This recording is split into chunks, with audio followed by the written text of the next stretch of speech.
3 ways to quit soda pop. Part 1. Cementing your determination to quit.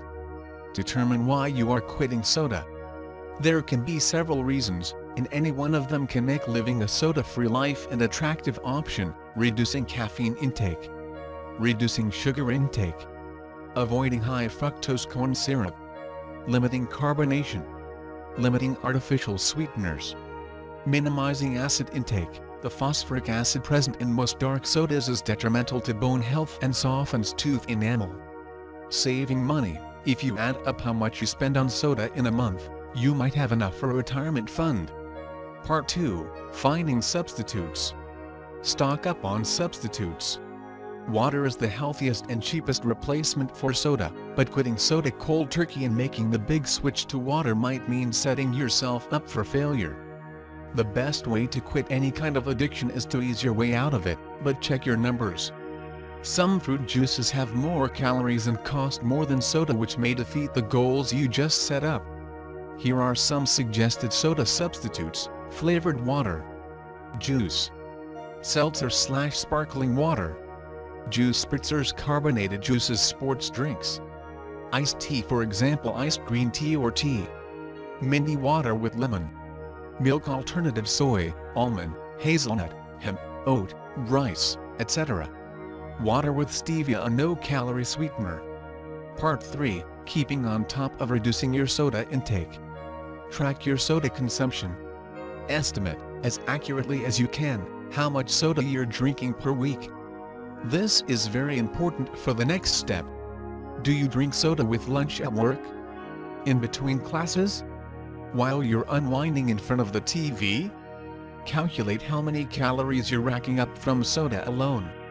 To get an idea of how fizz might be affecting your weight, calculate how many calories you're supposed to be getting per day and see how much of that you're getting from soda. For many people, this is a powerful observation that might give you the motivation you need to change this habit. Develop a quitting schedule. Whatever the amount of soda you drink per week, cut that amount by 25% for 1 week, then by 50% the next, and so on. Gradually increase your consumption of the substitutes you chose. Be sure that you're still consuming the same amount of liquid, if not more, or else you may become dehydrated, which will make quitting even more difficult. Buy less and less soda every week. If you drink most of your soda at home, this will be easier to do.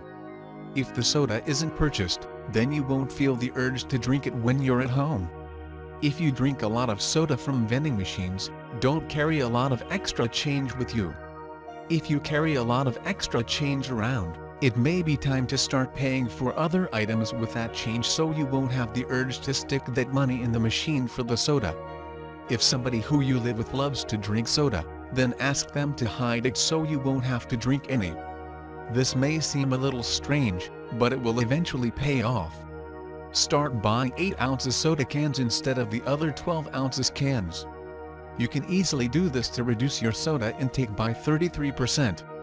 Also, avoid buying those big 2-liter 0.5.8 US gal bottles. They are only open invitations to drink more soda than you should. Prepare for caffeine withdrawal. Do not underestimate the addictive power of caffeine.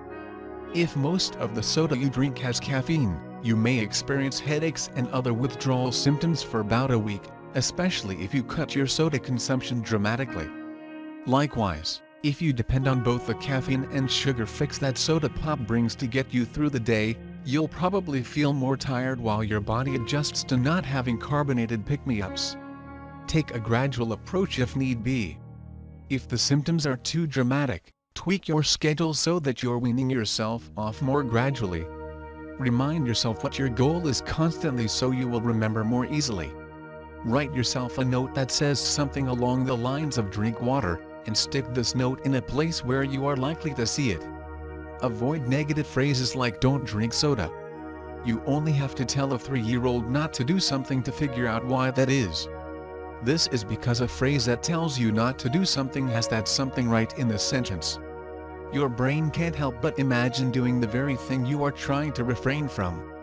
One very effective way to remember that a 20-ounce bottle of soda is the equivalent of 17 teaspoons of straight sugar is to fill empty bottles with that amount of sugar and keep them in places that you normally drink soda: the fridge, at your desk, etc. If you normally drink from the can, find out how much sugar is in each can, put it in a Ziploc bag, and drape it over the top of an empty can. The sight of all that sugar can be a sobering reminder of what you're really trying to avoid.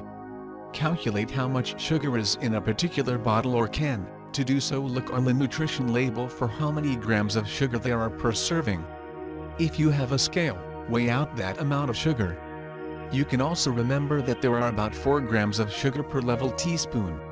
Repeat for every serving that there is in the container. Check the label and you'll see how much sugar you're consuming with each bottle or can.